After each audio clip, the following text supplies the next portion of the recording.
hope that he would prevail. Not that anybody wants him to prevail, but the outcome would mean to him that he was going to have a little holiday. Nobody knows how long the holiday would be because there isn't any deadline in the Nunn holiday resolution. It's not 1 day, 3 days, 3 months, 3 years.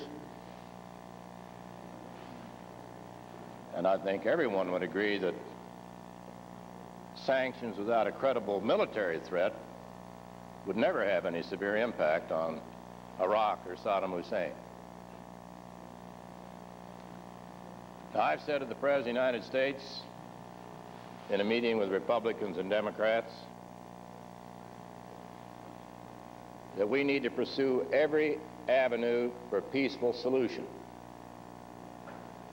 I've said to the President of the United States, when I look into the eyes of a young man in the desert in Saudi Arabia, I see his parents, maybe his children, his spouse.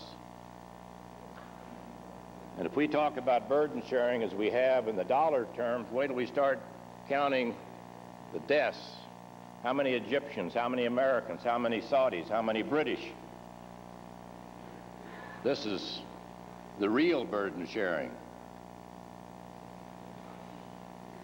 And I've implored the President, who also has been there in World War II,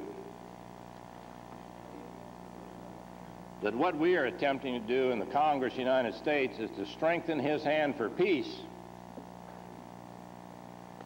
not to give him a license to see how fast we can become engaged in armed conflict.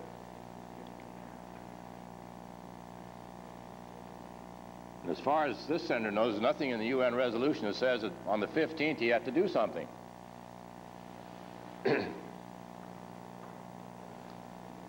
But I think on the 15th, excuse me, Saddam Hussein will understand that if he wants peace, he can have it.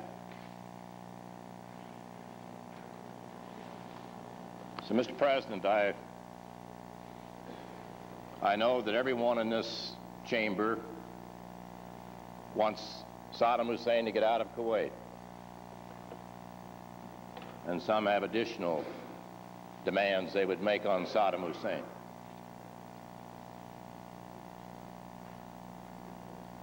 I happen to believe that the resolution we're about to vote on does exactly the wrong thing. As I've indicated, it actually gives Saddam Hussein a holiday from the threat that we might use force.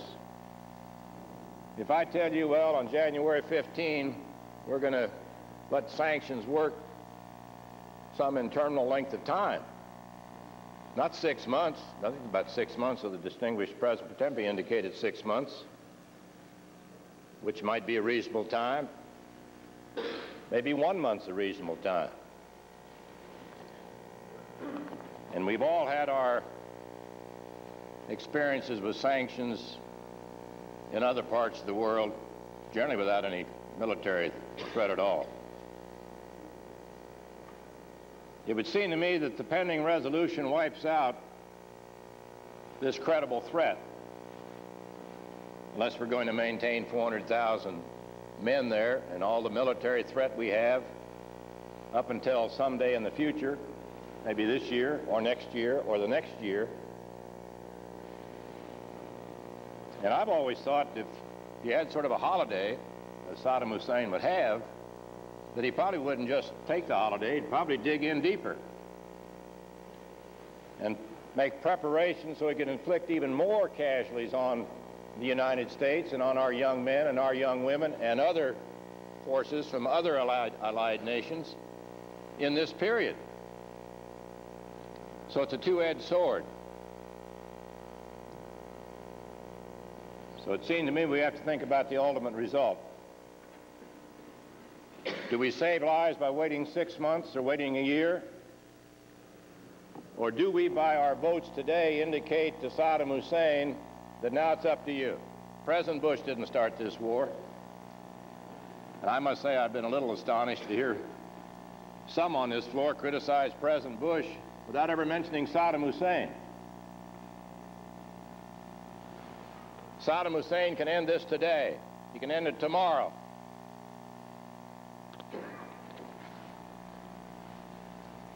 So I want to vote for peace. I would like to have it both ways. This senator would like to figure out somewhere I could vote so I could tell this group one thing and this group something else, but I haven't been able to figure that out. Maybe some have. But sooner or later, there's going to be a moment of truth. I don't think the time will ever come that I could look some parent in the eye and say, well, I think it's fine. I can justify sending your son and risk his life anywhere in the world. Maybe such an occasion might arise.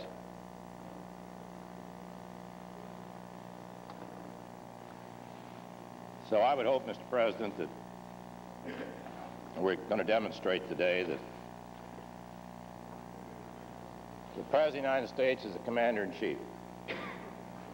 The Congress of the United States certainly has a role to play.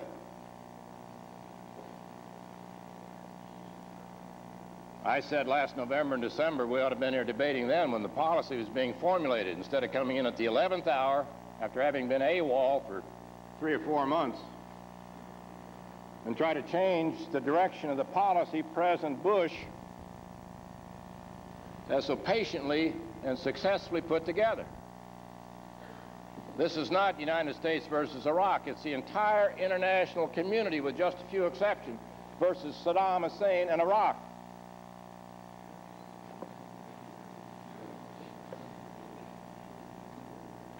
And let's not pull the rug out from under the President at this last moment, at the 11th hour, when the pressure is building on Saddam Hussein by the minute. Let's don't give him any relief by our votes in the United States Congress. And I don't question anybody's motives, anybody's patriotism. We all have the same objective. We all have the same goals. We all want to send a signal. But I think you could ask any neutral observer, if somebody imposed a deadline and told me I had until a certain time to do something, and somebody else said, well, we're going to give you another period of time. Nobody's going to say how long, but don't worry about the deadline, because we're going to let sanctions work in the next month or 2 months or 6 months or 12 months or 2 years or 3 years or 10 years.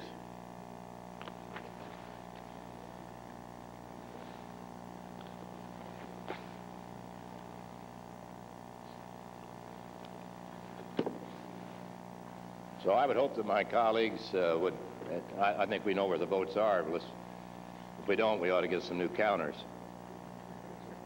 And nobody's going to be swayed by what anyone says here, but I think it's important that we state our views.